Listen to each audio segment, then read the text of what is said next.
Hi ನಮಸ್ಕಾರ, ನಾನು ನಿಮ್ಮ ವಿನಯ್. ಏನಂತಂದರೆ ಇವತ್ತು ವಿಷಯ ಅಂದರೆ ಡಿ ಕೆ ಶಿವಕುಮಾರ್ ಅಣ್ಣ ಅವ್ರ ವಿಷಯ. ಅಂದರೆ ಅವ್ರಿಗೆ ನೀವು ಸಿ ಎಮ್ ಸ್ಥಾನ ಕೊಡಲೇಬೇಕು. ಸಿದ್ದರಾಮಯ್ಯ ಅವ್ರಿಗೆ ನೆಕ್ಸ್ಟು ನೀವು ಹಿಂಗೆ ಮುಂದುವರಿಸ್ಕೊಂಡು ಹೋಗಾದರೆ ನಾವು ಮುಂದಿನ ಮತ ಅಂತೂ ಬೇರೆ ಪಕ್ಷಕ್ಕೆ ಹಾಕೋದು. ಯಾಕಂದರೆ ನಮಗೆ ಕಾಂಗ್ರೆಸ್ ಮೇಲೆ ಅಭಿಮಾನ ಐತೆ, ಗೌರವ ಐತೆ. ಅದಕ್ಕಿಂತ ಹೆಚ್ಚಾಗಿ ಅಂದರೆ ಡಿ ಕೆ ಶಿವಕುಮಾರ್ ಅಣ್ಣವ್ರ ಮೇಲೆ ತುಂಬ ಗೌರವ ಐತೆ ನಮಗೆ. ನಾವು ಅವರ ಫ್ಯಾನ್ ಫ್ಯಾನೇ ಅವರು. ಅಂದರೆ ಅವ್ರ ಮೇಲೆ ತುಂಬ ಒಂದು ಏನು ಹೇಳೋದು, ಅವರಿಗೆ ಒಂದು ನಾವು ಸ್ಥಾನ ಅಂದರೆ ಅದು ಬೆಲೆ ಕಟ್ಟೋಕ್ಕಾಗಲ್ಲ ಅಷ್ಟು ದೊಡ್ಡ ಗೌರವ. ಅಂದರೆ ನಾವು ನಮಗೆ ಇಲ್ಲಿ ನಿಜವಾಗ್ಲೂ ಹೇಳ್ಬೇಕಂದ್ರೆ ನಮ್ಮದು ಅಂತ್ಯೋದಯ ಕಾರ್ಡು. ನಮಗೊಂದು ಸೈಟು ಇಲ್ಲ, ಒಂದು ಮನೆಯೂ ಇಲ್ಲ, ಈಗಲೂ ಬಾಡಿಗೆ ಮನೆಯಲ್ಲೇ ಇರೋದು.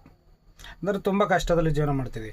ಅದರ ಬದಲು ಸಿದ್ದರಾಮಯ್ಯನಿಗಿಂತ ಬಿಟ್ಟು ಡಿ ಕೆ ಶಿವಕುಮಾರಣ್ಣ ತುಂಬ ಶ್ರೇಷ್ಠವಾಗಿರೋರು. ಅವರು ಕೊಟ್ಟರೆ ಬಡವ್ರನ್ನಂತೂ ಉದ್ಧಾರ ಮಾಡ್ತಾರಂತ ಒಂದು ನಂಬಿಕೆ. ಏನು ಹೇಳ್ತೀರಣ್ಣ?